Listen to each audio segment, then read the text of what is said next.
Hello, ladies and gentlemen. Welcome to another exciting episode of the Strong and the Geek podcast. With me today is my special guest co-host, not Rashad Jennings. And I had a very exciting first weekend of the NFL season, not playing. Yeah. Of course, as always, am your host, Ben Ramirez. And we do have another guest with us today, Brad the Movie Man. What's up? How you doing, Brad? Doing great, I guess. You guess? It's a fun day. I'm digging that Joker hat you got on. Yeah, matches my body. Yeah. You do have a Joker-esque body. Well, no, he had. You haven't seen it yet. He has a really cool Joker tattoo on his ribs. See it here. It's the. Oh, that's pretty the sweet, actually. Yeah. I know you guys at home can't see it, but maybe we'll tweet out a picture of Brad's naked body. Yeah, while you're taking a shirtless body. When you're doing a shirtless. No, half nude. That photo shoot is going to be nude. Nah, I don't do nudes. Right. Draw the line right there. You heard that? You heard it here. If you need a guy to take shirtless pics, Brad's your man. But if you're trying to get a little pee, you'll have to look somewhere else. So we got some cool stuff to talk about today. I'm really excited for our main topic because we haven't done a pitch episode in a while. But first, let's talk about what we all got into this week. Josh, let's start with you. All right. So just very briefly, I had the opportunity to read. We were talking about last week about Super Suckers #2 and Darren Henry and Jeff Schultz Comics.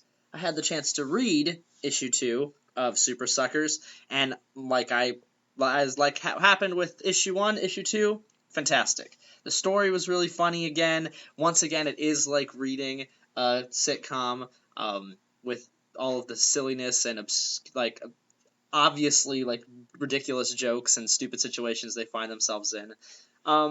The only thing that I thought this one wasn't as good as the last one, I thought that the commercial breaks, while still good, weren't as good. The commercials were my favorite in issue 1. This one, the actual story I enjoyed better. But overall, it was funny. The gang found themselves in some wacky mishaps, obviously with the girls being vampires and all that silliness. And it was cool, like I mentioned earlier when we tweeted it out, that to see our Turnpike exit in the comic. Oh, yeah, right. That was pretty cool. So, thanks a lot, Darren, for the shout-out, and I'm excited to hear that you'll be trying to sneak some more in there. I would give it an 8 out of 10. Nice. As a reminder to the audience and to Phil and Brad, who may not have become aware of it, there's a comic book writer, Darren Henry, who's actually from Central Pennsylvania originally. He's been working with Jeff Schultz on this line of comics called Sit Comics, which are and other artists also. Right. It's an illustrated version of a TV sitcom.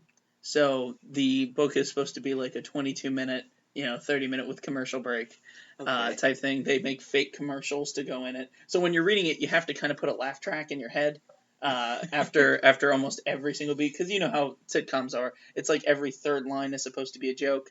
So that's basically, if you have a laugh track going on in your head, it's like you're watching a sitcom. Right, and Darren has a lot of experience. He wrote for Seinfeld, and he currently writes for it's a Disney show. I think it's one of the Disney sitcoms. Yeah, he currently writes for them. So, I mean, he knows what he's doing, and you can tell on every single page. Yeah. But in any case, this particular one follows a group of young vampires who go to Dixon College, which is in Carlisle, which is right here in good old Carlisle. It's confirmed PA. It's in Carlisle. So. Yeah, because in the last issue, it shows a sign that says Carlisle exit 226. You're like, oh, that's our exit off of the turnpike. That's perfect. So they're really funny, worth checking out. Well, for sure. and they're so what happens is that they're college students who, just really quickly, the two girls think they're dating this guy who's from Eastern Europe, and he turns out to be a vampire, and he gives them vampire, like an STD. And so the joke is, now that they're infected, they have to live with being vampires, and he got the hell out of there. Yeah. So, and they can only be with other vampires because they don't want to spread vampirism around. Well, they have their buddy who they use because he used to let the vampire guy, he was his roommate or something, he used to let him suck his blood for money, he'd charge him. So now they're using him because he's a professional get sucked guy. He lets them suck his blood for like favors and stuff. Oh. And so they get into some wacky mishaps. Yeah, it's good adult humor. In any case, what I got into earlier this week, I was looking into some of the all new, all different Marvel stories, getting myself better acquainted with some of those, because there's a lot of stuff that's gone on since the Secret Wars, and now we're into Civil War 2, and it's hard to sometimes get a hold of that if you don't go back. So I've been watching a lot of videos on Comic Historian and reading some stuff online to get myself better acquainted with some of the characters and how they've changed, what's going on now. For instance, with the current Wolverine, as many people may not know, is actually a female clone of Logan, whereas the current Logan is Old Man Logan. So there, a lot of things are different. Just like when you have any kind of reboot in a comic book universe, if you don't keep up on what's going on, you'll look at it and be like, "Oh, what happened? I thought that this guy was still in a wheelchair. Why is he flying?" Whatever. Comic books change wildly. So nothing too specific, just been bouncing back and forth looking at different characters and getting familiar with their new backstories. How about you? Did you do anything geeky this week? Well, I repeatedly watched Civil War and Batman v Superman back to back, making any notes of any differences and why Civil War was a better movie. Oh, Okay. Interesting. That sounds like a typical Tuesday afternoon for me. That's why we call you Brad the Movie Man. Yeah, I was doing it because, like, one of the things whenever I watch a movie, I'm like, why is it good? What makes this good? And then I also want to know, like, why was it bad? And then I looked at the differences, like, it's basically the same premise. Two superheroes are fighting each other.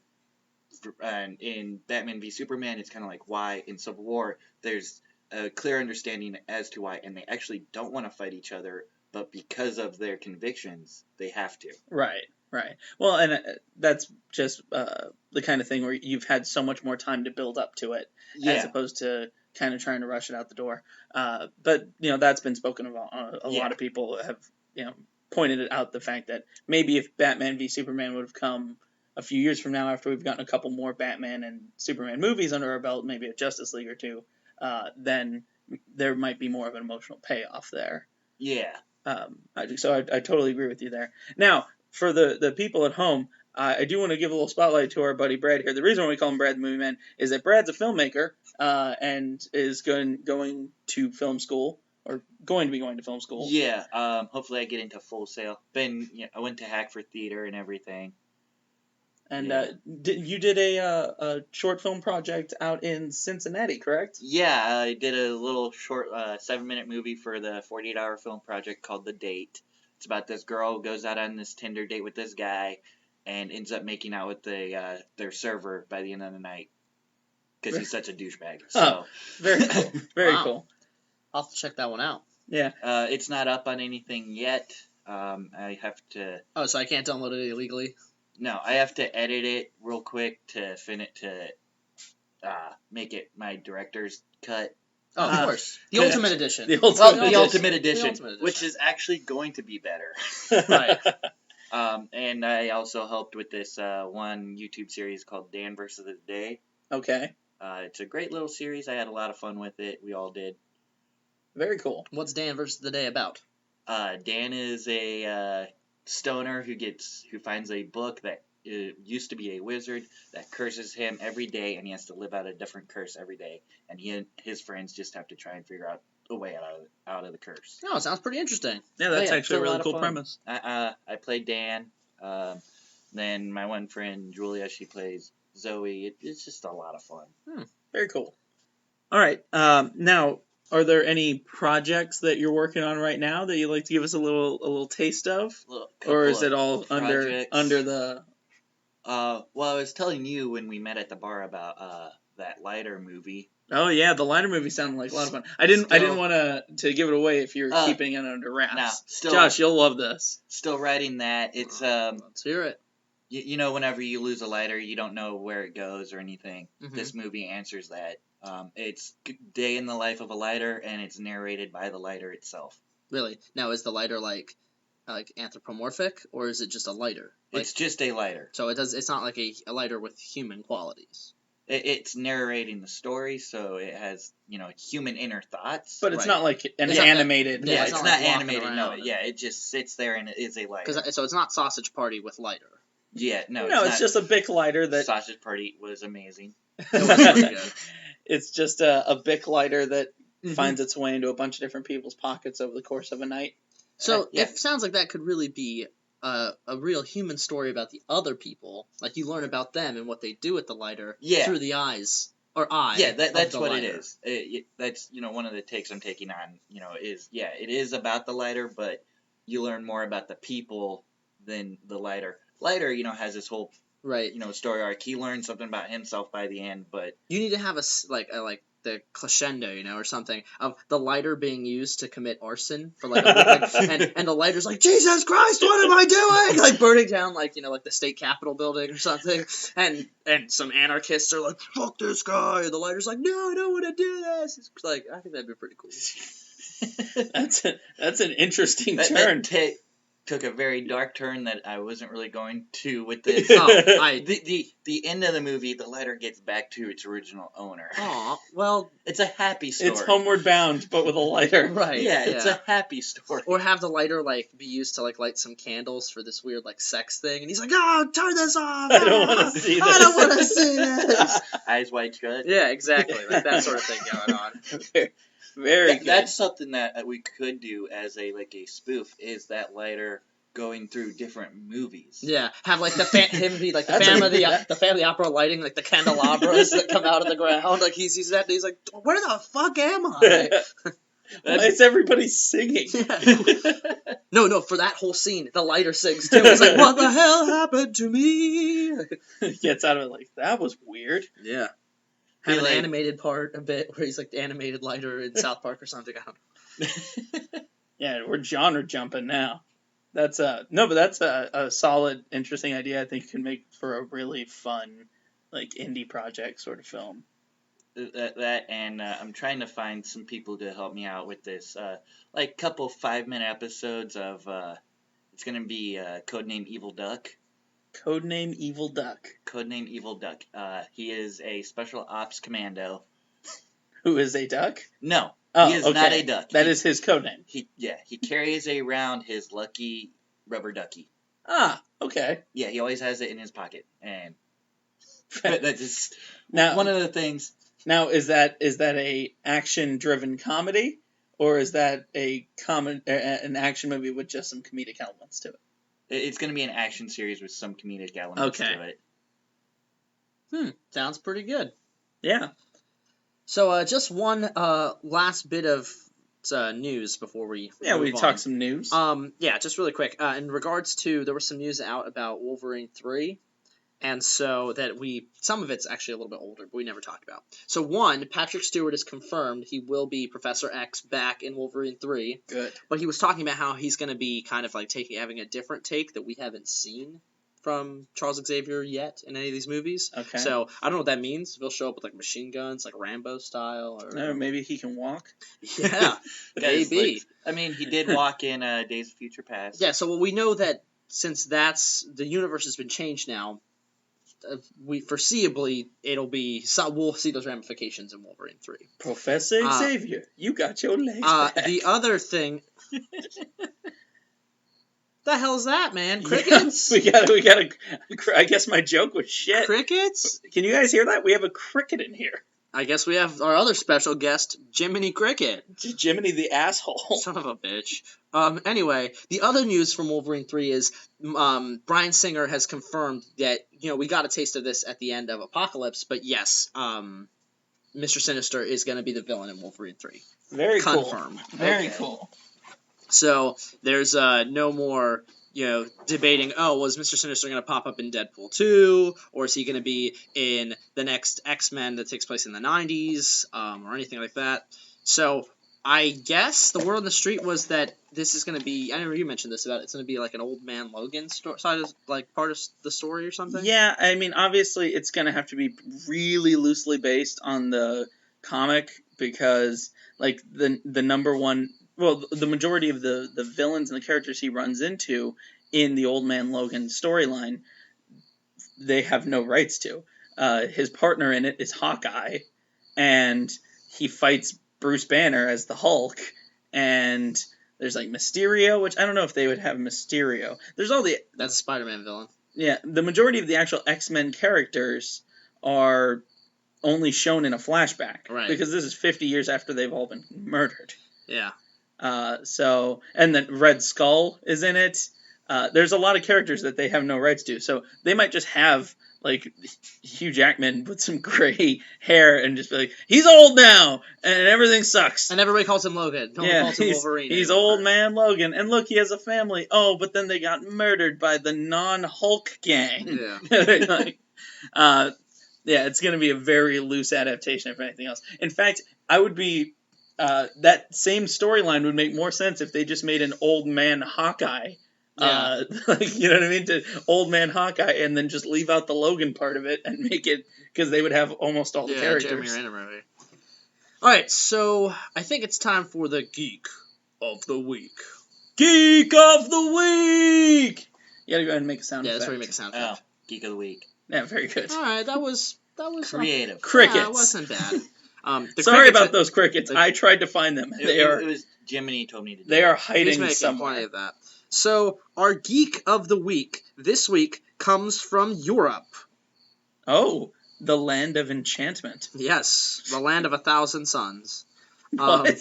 I don't know.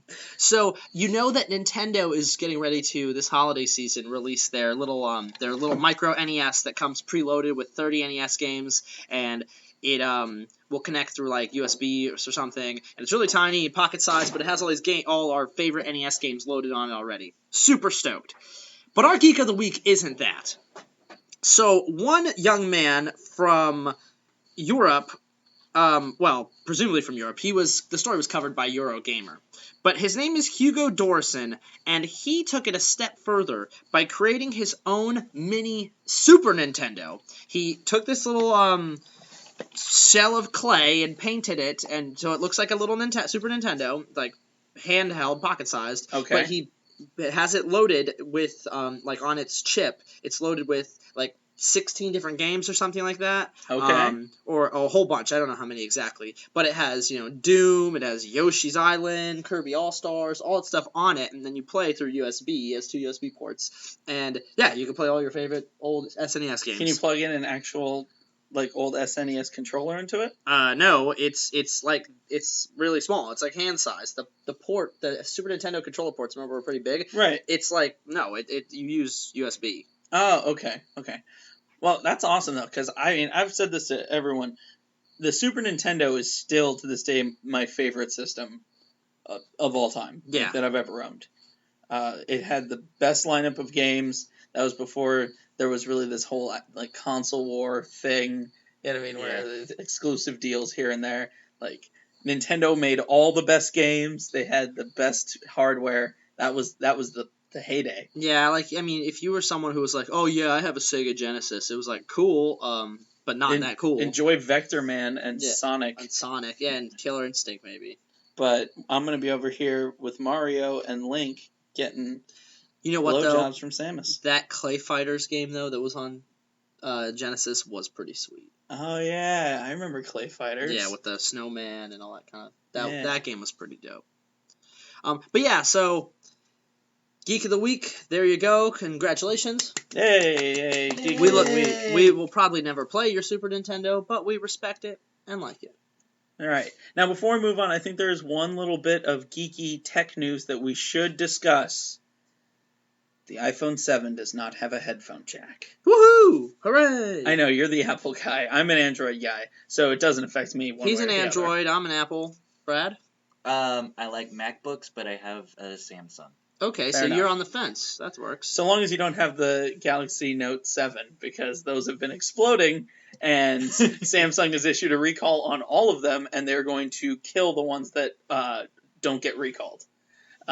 They're not even allowed on planes because they've been blowing up. Holy shit. Yeah, Samsung, you really dropped the ball on that So, one. how about, wait a minute, so we wanted to talk about the iPhone 7 being bad when you start Well, out but the gate with that? They're being recalled, so it's going to either be fixed or everyone's going to get a refund. And Samsung's going to pay for this, obviously. Right. But Apple's not going to change their mind on making the iPhone 7 with a headphone jack. Okay, so the iPhone 7, before you talk about what you think is a con, I suppose. I mean, obviously it has a better screen, better battery life. Now it is water and shadow resistant. On the 7 Plus, it has 2 cameras now to have better photo quality. Yeah, I think one of the them has megapixels megapixels are increased. Well, It has a faster processor. I mean, overall, it's going to be a better phone. Yeah, it's an upgrade for sure. The thing about it, though, is... Oh, and the colors are sweet. The black and jet black look awesome. Except the jet black, people are already saying, like, it scratches up like crazy. Oh, well, I didn't see that, but it looks cool. Yeah. In any case, here's the thing about it. That I do have to mention. I don't even care so much that they decide they want to get rid of the headphone jack. Obviously, it's so that they can sell more proprietary products. They're maximizing their profits however they can do. No, but every iPhone 7 comes with a port that you plug in that you can still use your old headphones. You don't have to. Well, yeah, but if you lose that, you're gonna have to buy it from Apple. You're not gonna be able to just pick that up anywhere. No, the third-party people. And obviously they're gonna be like, well, if you want to be able to charge your phone, you're gonna have to buy the EarPods, which are their Bluetooth wireless. Or any other Bluetooth headphones. Yeah, but I mean, which are already a lot of people are going with anyway. Yeah.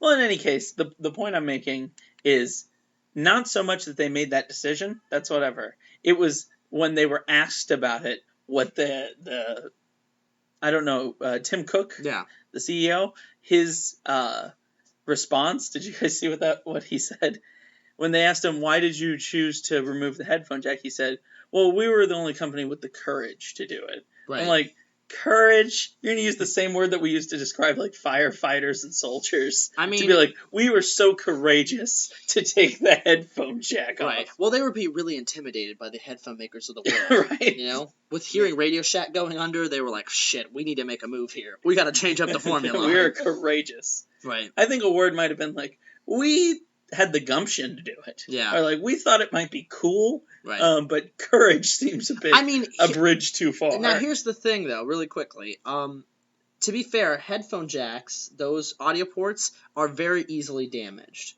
The Lightning port, on the other hand, is more safe. So presumably, this will result in better sound quality and less people having to blow into their fucking headphone jack because it got dust in there. Yeah. So hopefully that will be a benefit. Well, we'll see how it turns out. Let's just hope that they don't explode.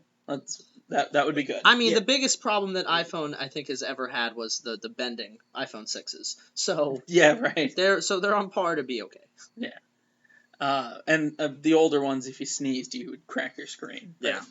Well, screen technology has enhanced. Right. Hopefully. And I mean, I don't know how good the water resistance and any of that stuff's going to be, but we shall see. If you believe Lil Wayne, you can take a Samsung Galaxy S6 and put it in a fish tank while you're on the phone. Or pour champagne all over inside of it. I love that commercial. All right. So moving on. Moving on. Yeah, we'll get away from the tech stuff, and we'll get into our main topic for the evening, morning, whenever you're listening to this. We are... Okay, so here's the deal. Everyone knows that Ben Affleck is going to be directing the next Batman movie. The Batman. And you know what? I have a lot of faith in Ben Affleck. And we are now aware, and also the working on the whole film with Jeff Johns very closely. We now know that Deathstroke will be at least one villain in the movie, and Ben Affleck tweeted the test footage, and it looks fucking sweet. Yeah. So, I am pumped. And the rumor mill is that it's going to center around Arkham. So, supposedly maybe taking some cues from Arkham Asylum, the game. You know, maybe Batman's like trapped in Arkham with the villains. Who knows? But that's just the rumors going around. Which, you know what? That sounds great. But here at The Strong and the Geek, we can do it better. So we're going to be pitching what we would like to see as a solo Batman outing in this new DC cinematic universe. Correct. That means director, actors, plot, the whole 9 yards. Well, we'll give what we give. You like to give every single all the minutia. I will give what I give. I like to make talk. movies. You love to talk. And he really likes to make movies. All right, movie makers, movies. you guys go first. All right. Let Brad start. Yeah, let's have Brad the movie man. What the hell, man bun? Let the guest Well, start. on the way here, he was telling me that he has a couple ideas, so we'll let you. I do have a few. So why don't you give us one, and then I'll do one, and then maybe you give us another one, or whatever. Well, there was, like I was telling you in the car on the way here, it was Guy Ritchie directing a Batman movie. I think would be awesome. Okay. Would you see more of the light-hearted Guy Ritchie, or more of the more like the Sherlock Holmes Guy Ritchie? Yeah, it would Okay. it would definitely be more like Sherlock Holmes, the darker kind, but he's still gonna have that levity because he still has that levity, Right, of course. which is something that was missing in this latest Batman. Was a lot of levity. Right. It was just right. heavy drama all the way through. But he'd also one of the things that Guy Ritchie does is he does do crime movies. Mm-hmm.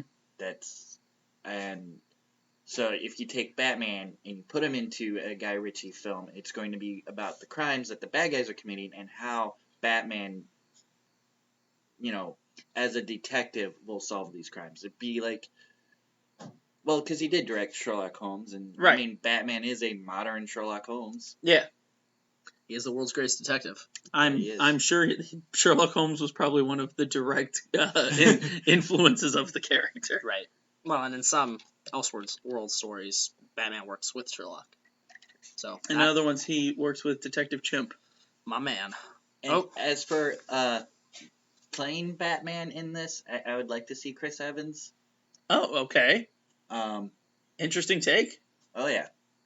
Because you saw what he, as the Human Torch and Captain America, completely different characters. Yeah, right. Completely different people. Opposite ends of the spectrum. Oh yeah. Personality-wise. He could definitely pull off. I do believe he could pull off a Bruce Wayne Batman. All right, so you're taking you want this movie to be completely separate, not part of what we have going right now, because obviously Ben Affleck is Batman. So yeah. Okay, I just didn't know the rules here. No, that's fine. It's your pitch, man. Pitch right. however you want. Let's hear more about the villains and stuff. Villains? Well, in a dream world, I'd have Mark Hamill as the Joker. But it's just his voice, man. People always want Mark Hamill to be the Joker, but I feel like other than the voice, he couldn't pull it off. No, I He's too old, dude. I wouldn't say that. No, Chris Evans is Batman? That's the one Let thing. him pitch his movie. In a dream world, it would be Mark Hamill, but he is too old now to do it. Okay. He's already crossed that line. If he, like Star Wars age, Mark Hamill would be great. Like Return of the Jedi, Mark Hamill. Yeah. Okay. And so just Joker, or? I haven't really gotten that far into it yet. Fair enough. Fair enough. But I'm not sure exactly what villains I would like. But as long as it had Guy Ritchie and Chris Evans, I think it would be a fun movie to watch. Right. Okay, for sure. All right. I only really came up with one pitch, but I got into it a little bit deeper. As usual. As usual. He loves going deep. All right. And then pulling out. Picture, if you will, Shadows of Gotham, directed by David Fincher. I'm listening. A heavy detective noir film. Okay. Set in Gotham, loosely based around the Hush comic line series. Okay. Very, very loosely based. So you would have Hush be the villain? No, not at all. I don't want to see another love story with Catwoman. We already got that on the big screen. I don't want to see Hush, actually. So then what part of it's based on Hush? Using villains manipulated to mess with Batman, and it's all being orchestrated by the Riddler. Okay. That's the basic premise. Okay. So Batman, as played by Ben Affleck, because I did like his performance, directed by David Fincher, like I said, with help from Ben Affleck, sure enough. In this movie, we have Ben Affleck, Batman, working with Jim Gordon, played by Tom Hanks. Well, okay, we already have a Jim Gordon, but No, not in my movie. okay. I know J.K. Simmons will be a great Jim Gordon, don't get me wrong, but I really think that Tom Hanks could bring a gravitas to the role that, I mean, I don't even think Gary Oldman did. I mean, Gary Oldman did fine, but I think Tom Hanks could bring a real, I don't know, like a foil to the anger that we saw with Ben Affleck's Batman. Right. You know what I mean? Like maybe a Jim Gordon at this point's just kind of tired of it, so he's not even angry anymore. He's just kind of over how messed up Gotham is. I just can't imagine Tom Hanks being like, he would be like an old, like the old behind the scenes Gordon. I can't imagine him being in the front lines, like fighting. Well, and that's the thing. I don't see him in that role in this movie. Okay. You know what I mean? Because again, this is an older Batman, so Jim Gordon is even that much older. Truth. All right, so in this movie we have certain crimes popping up, where we're seeing a murder of someone that is connected to the Wayne Foundation, and a murder of someone who is perhaps connected to Bruce Wayne's family. And we're seeing different murders. So Alfred? No. I mean, like, maybe a cousin of his father or whatever. Okay. I mean, these different murders that are being killed in ways that it's very clear that it's a particular Batman villain. It's like the first one would be a murder of some member of the Wayne Foundation, for instance, and it's clear that he was cut up. And after looking, Batman investigates it. He's like, this has all the telltale signs of Victor Zsasz. But Okay. Victor Zsasz is in Arkham. How could he have done this? Right. So then he goes to the next one, and it's like he finds maybe a scratched up coin. And he's like, Harvey was here. How is it possible? He's in Arkham. That's pretty on the nose. Or, you know what I mean? Whatever. I don't know exactly what the particular thing is. Like everything But- in twos. Yeah, like he's finding all of these little clues, but at each crime scene he's also finding hints that are specifically directed towards Batman. So it's Okay. like a clue as to where the next crime is. Right. But then when he gets there, it's a completely different setup of crime scene, a murder of someone that has to do with the Wayne family, but it's one of Batman's signature villains. And everywhere he's going around, he's finding these clues, and he's like, how are they all working together? How are they all working together from Arkham to murder people? And more importantly, why are they targeting people connected to Bruce Wayne? I have a question. Would this be the first time that Batman's ever encountered the Riddler? Absolutely. Okay, because if it wasn't, he would have already figured it out. Absolutely. Yeah. That's the whole point. In this universe, because we haven't met the Riddler yet, and the only Riddler we've gotten in the big screen was that Jim Carrey fiasco in the Joel Schumacher film. Right. So in this case, Batman goes to Arkham, and he starts busting heads. And he meets up with Victor Zsasz, who is played by Matt Smith, who was one of the doctors from Doctor Who. He can play creepy really, really well, and he's got the face for it. So I think Victor Zsasz, we have Matt Smith. I think Harvey Dent, we do a little nod to the 1989 Batman, where we had Billy D. Williams playing it, making an African-American Harvey Dent, as opposed to your run-of-the-mill mayonnaise white boy. Maybe like... Aaron Eckhart isn't a mayonnaise white boy.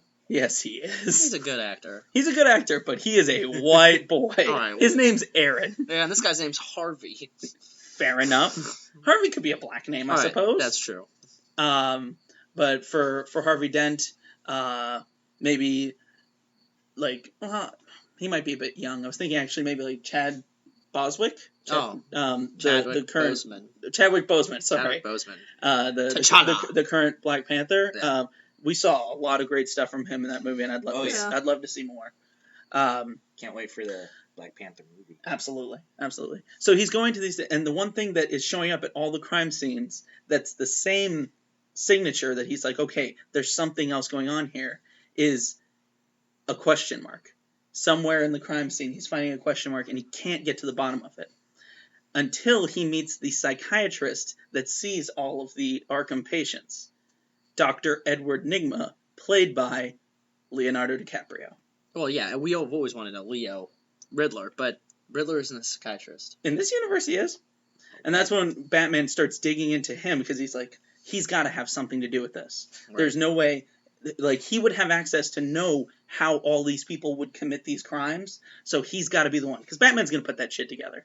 So he's going to start investigating, find that Edward Nygma when then we go into the Riddler's origin story, like from the comics, where he was, a young guy who was working for a carnival and started pulling fast things on other people, and then it turns out he actually falsified all of his documents. He's not even really a psychiatrist.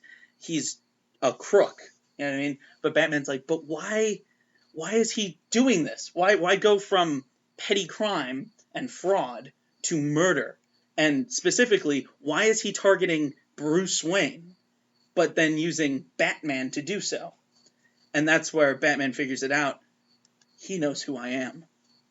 Oh shit! What do I do? You know what I mean? Like that's like the crux of the movie is there's this moment where Batman figures out that Riddler's figured it out, and you have a great moment where they finally face off after Batman's placed all the Riddler's placed all these clues as to his big scheme, which is to reveal to Gotham who Batman is by getting the people to figure out the riddle. By placing the clues of Batman next to the clues of Bruce Wayne, then the media starts saying, is Bruce Wayne the Batman? You know what I mean? And it becomes this big thing in the media as it's going around, and Batman has to try and find a way to circumvent that. So what he then does is attends an event and has Alfred show up dressed as Batman while he's there as Bruce Wayne. So that derails the whole argument in the media. That's like our... Jeremy Irons? Yeah, Jeremy Irons in the Batsuit. That's where, like, at that moment, Leonardo DiCaprio freaks out, and that's where he reveals himself, because he thought he had the riddle. And everyone knows the Riddler's thing is, if he doesn't know it, like, the OCD's gonna come out. And he freaks out, and he shoots at Batman, and Jeremy Irons has to hook off away, and then Bruce Wayne ducks away, they switch out, he comes back as Batman, and captures him. And then the final, like, the ending of the movie is him talking to him, the Riddler in Arkham, and him saying, I knew it was Bruce Wayne. Who are you? And he's like, why would you want to reveal who I am anyway? He's like, what are you talking about? It's the big riddle. It's the one that everyone is always asking. He's like, yeah, but if everyone knows the riddle, then where's the fun in it anymore? And Leonardo DiCaprio's like, who are you? And Batman just walks out. I'll give it a 7 out of 10. I'd go see it for Leo and for Bruce. Sorry, Ben. I think it would be an awesome detective movie. If it took a lot from... See, you said Hush, and I don't know. I think if it took a lot from, like, Scott Snyder's Riddler story, like Zero Year or whatever, that would be sweet. But I just really didn't get a whole lot of Hush in there. Yeah, I don't know. I just see Batman and Jim Gordon working together like Brad Pitt and Morgan Freeman in Seven, David Fincher film, to unravel the clues, whereas Batman's also working with Alfred to do the same thing. You know what I mean? Batman working with him, Bruce Wayne working with him, and eventually he puts it all together. And the payoff, instead of in Seven, where the bad guy wins, in this case, Batman does finally win. No, yeah, that's inevitably what always occurs. But a lot of grisly murders. Rated R movie, straight up. And so you basically just want 7 with Batman. I want 7 with Batman. You just want 7 with Batman. Sure, but I don't want the religious angle on it. Okay, fair enough. But you're making it even sound like the Riddler is like almost cultish in his obsessive compulsive disorder. Absolutely. Yeah, I mean, I guess. Okay. Come on, you want to watch that movie? I mean, I would watch it. I'm not like all in, but I would watch it. Fair enough. And Leo is the Riddler. And I don't know. I want to see Leo as the Riddler as this like mastermind, not this whiny bitch. Like not this like this. Well, it had to be you. Like no. Well, no, like, that's the ending. That's after he's defeated. Right. You know what I mean? But throughout the movie, he's always like one step ahead. When I see Riddler, I don't want to see a Riddler origin story. I want to see Bats taking on Riddler, and they already know each other, and they already know the game, because they need to step up his game, because he knows that Batman's is the world's greatest detective. Like that's what I want to see happen. All right, but my take. All right, for starters, I want to see. I'll go with you on the crime noir vibe. I do want to see that crime noir vibe, and for me, my director, Martin Scorsese. I want to see Martin Scorsese take a lot from The Long Halloween, okay, which is probably the most noir story there is, besides Batman Noir, obviously. So you have no main big villain as the main villain. Like, instead, it's like the mobsters and the white collar people of Gotham and all that kind of stuff. And they're the ones that Batman, for a chunk of the movie, is working on. You know, sort of like how the Dark Knight did with Maroni and Batman Begins with Falcone and stuff. Which is directly from The Long Halloween Right. and Year One.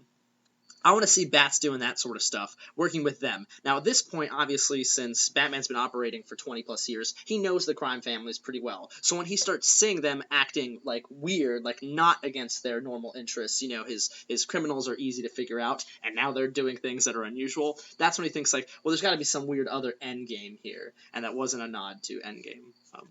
Fair enough. Yeah. And there's something else going on, and this is where we bring in that pulling the strings behind all of it, Court of Owls in a movie. Nice. So that was one of my other ideas. How would I have the Court of Owls manipulating the strings here to try and take over Gotham? So the third act would have that big battle. So I would also want to see a good rendition of the Bat family, like the whole Bat family. Bring in fucking Robin. Bring in Nightwing. Don't bring in Jason Todd as Red Hood. I want that to be its own thing. Fair enough. Bring in Batgirl, have Barbara show up. Bring in fucking Batwoman, Batwing. Let's get a little Luke Fox action in there. Yeah. The whole squad, just like when they had to help him when they attacked the City of Owls. Same thing. Like Night of the Owls. Yeah, let's have that kind of thing happen. I would also want Leo to be in it, but not as the Riddler. Maybe as like some other character, like maybe one of the white collar people that Bruce is interacting with, who turns out to be one of the leading members of the Court of Owls. Or, you know what, if Scorsese's doing it and he has DiCaprio, maybe one of the crime bosses? Yeah, that's true. I mean, fuck it, just bring in the whole cast from The Departed. Have Matt Damon in there. Mark Wahlberg can be Talon. You can have a little nod to the Joker as Jack Nicholson. Yeah, no, yeah. Well, I mean, you know, just as like but I would want Jared Leto as Joker in there doing something, but not being the main focus, but doing something.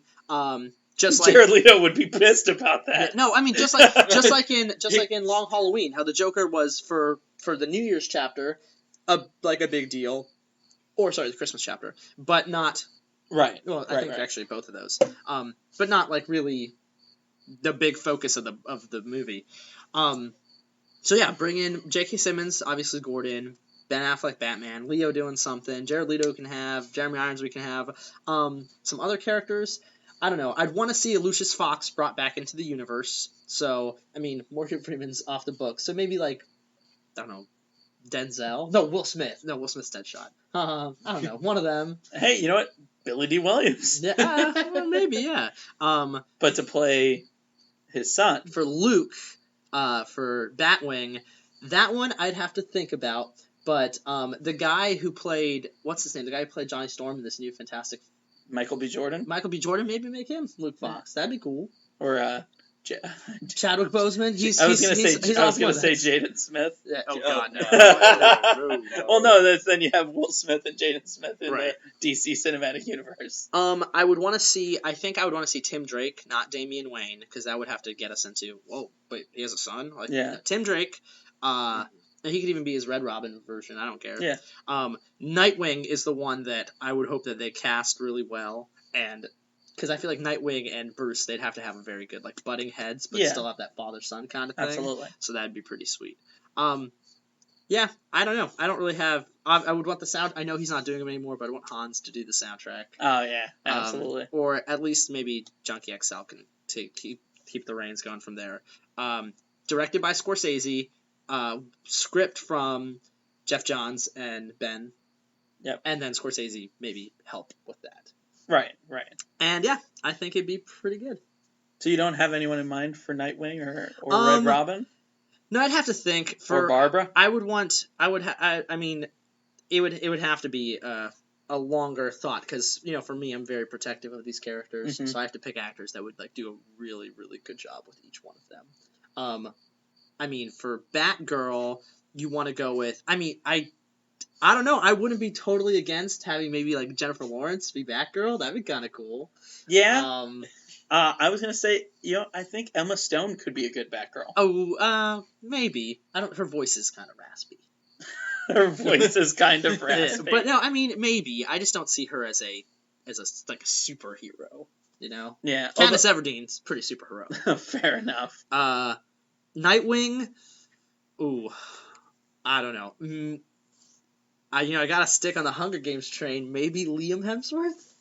Oh, but he is Then his brother's Thor. He's Hemsworth the Lesser. Yeah, but I mean, I don't know. Like, he does a good American accent, and he has the look of what could be. Actually, you know what? I think I would see Chris Evans being a better Nightwing than a better Batman. That's Yes. true. Yeah, that I definitely yeah. kind of the cockiness. The Chris Evans Yeah. Batman kind of turned me off, but a Nightwing he would be pretty. Chris cool. Evans Nightwing would be pretty badass. Yeah, it would be pretty cool. So yeah, that might be pretty sweet. And of course, get Leo to play anybody. Just get Leo in there. Yeah, It's a Scorsese. He's gonna be in there. yeah, he's going to be in there. And also, I want to see Matt Damon in there somewhere, so him and Ben can. You know what? Make Matt Damon maybe Talon. That'd be cool.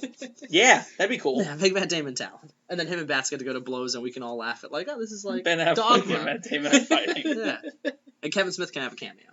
Absolutely. Kevin Smith would be like, "You sure I can't direct it? Get over here." No, Kevin Smith would totally be like, "I don't do anything. Have me be the guy doing blow, like in the restaurant scene I'm in."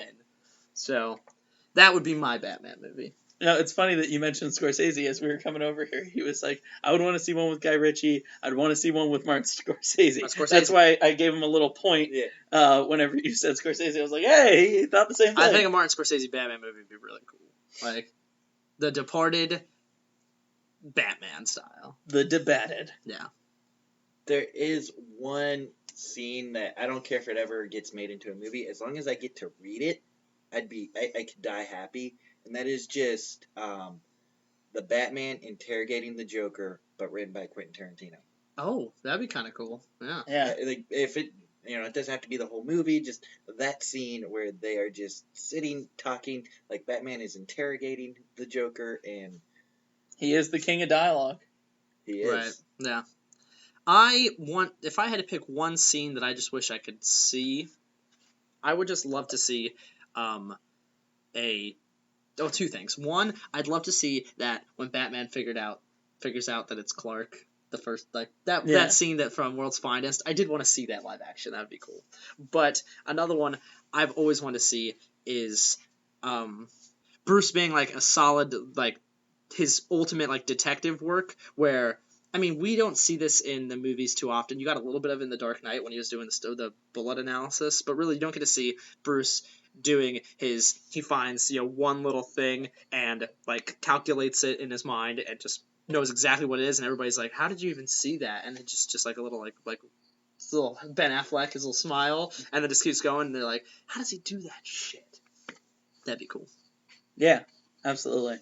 Also, I'm excited to see just him and Gordon talking on the rooftop. Yeah. For real. I do find it interesting that none of us wanted to do something big and actiony. I mean, obviously there's going to be a big action set piece to yours. Oh, yeah. But that we all kind of wanted to see more of the detective drama from Batman that we haven't seen really in the movies as much as we all think that there should be. Yeah, they're going, because one of the things I, enjoyed about reading the comics was, yeah, there was the action in it, but it's also about how he just finds out who the villain is, how to bring him down. How does he know how to bring down the villains? How does Batman know how to bring down every single member of the Justice League? Right. Because he plans like a maniac. Yeah. He really, truly does. He's always thinking about these things. He's always in his head. He's always observing everything that there is. He's always in go mode. Yeah. The other thing I've always wanted to see, and this one would be a whole feature-length movie, just the Killing Joke, just a movie.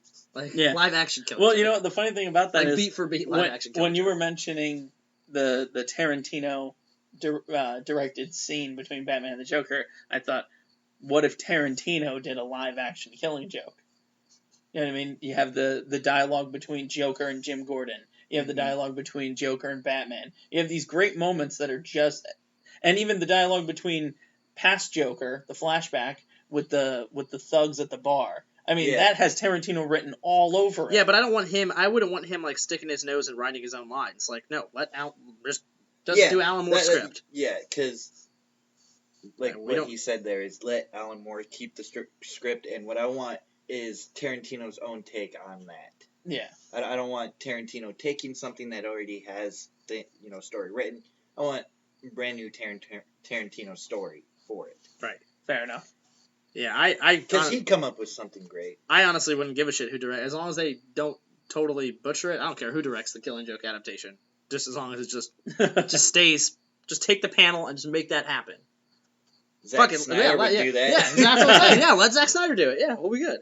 Just tell him, this is what you go by, do only this. Watchmen style. Well, they did have to cut a lot out of, like, the actual story of Watchmen. I know. Well, it's because it's just too long. I was actually just hearing something earlier this week. They were on a program where they were talking about what movie would make a great TV series instead of a film. And one of the arguments was Watchmen as like a 10-episode like Netflix series. I mean, done as opposed to one film, so that they could fit more of that stuff in there. I mean, I love the movie, and if the director's version, the 3-hour one, is fantastic. So yeah, Scott Pilgrim. Oh yeah, Scott Pilgrim would make an awesome TV show. Yeah, way better. All right, so I think love the movie still. But... Yeah. Oh yeah, absolutely. So I think that just about does it for our Batman movie pitch. Our We Can Do It Better Batman episode. I mean, I really hope I can't do it better. I hope that this Batman movie is fantastic. Yeah. Oh. Yeah, definitely. Ben Affleck is a great director. And he is. With this, and I love him as Batman. So yeah, I expect good things from this new Batman. And any story that Jeff Johns is having a hand in is going to be good. Absolutely. But I do believe that brings us to our final segment of the episode, our Clash of the Tides! Chugga chugga, dun dun. Whee! So last week we pitted Hillary Rodham Clinton cosplaying as Donald J. Trump, the Donald Trump cosplaying as Hillary Clinton. And I voted that the Donald in Hillary garb would pull out. And Al and I voted the other way, and Twitter seems to think that Donald Trump is more powerful. I win again! Yes. May God have mercy on our souls. You know what, Donald? Good for you. Using the nuclear He's codes. always winning. He's always winning. There's so much winning. He has the best temperament. And the best words. All right. But that being said, it is time for us to talk about this week's episode's fight. Yeah. So in honor of having a Batman theme sort of episode, we decided to pick at least one Batman universe character to be in corner one. And who is it? I don't remember. Man-Bat. Seriously? Man-Bat! Right. Man-Bat. Man-Bat. Cut that out. No, we're leaving it in. Fuck it, we'll do it live. Man-Bat! That's right. You got my brain stuck on Professor Pig. Oh, yeah, well, Professor Pig's cool, too. But That's right. We're in corner A, we have Man-Bat, the non-Batman. Kurt Langstrom. And in corner B, we have the Man-Spider, i.e. the Spider-Man that the spider gene takes over and turns him into a giant 8-foot-tall spider monster. Right. So, Dr. Langstrom first.